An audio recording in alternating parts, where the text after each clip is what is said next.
হরে কৃষ্ণ, কেমন আছেন? কৃষ্ণ কৃপায় সুখে আছেন, ভালো আছেন। কালকে এক মাতাজির বাসায় গিয়েছিলাম, ওনারা সিংহাসন প্রতিষ্ঠা করলো। আমাদের নিমন্ত্রণ ছিল দুপুরের। আমার ছেলেকে নিয়ে গেছিলাম। এই যে ভগবানের সিংহাসন প্রতিষ্ঠা করেছে, এখানে সবাই ফল প্রসাদ কাটছে, ভোগের প্রস্তুত করছে, একটু পরে ভোগ দেওয়া হবে।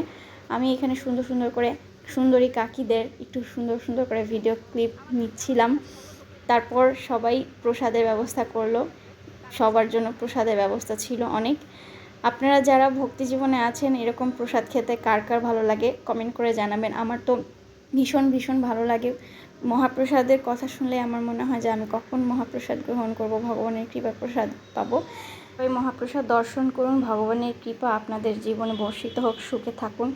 ভগবানের কৃপা সর্বদা আপনাদের জীবন থেকে সমস্ত দুঃখ কষ্ট দূর হোক, ভগবান আপনাদের সহায় হোক। ভক্তি জীবন লাভ করুন, হরে কৃষ্ণ নাম জপ করুন, ভগবানের মহামন্ত্র নাম জপ করুন। হরে কৃষ্ণ।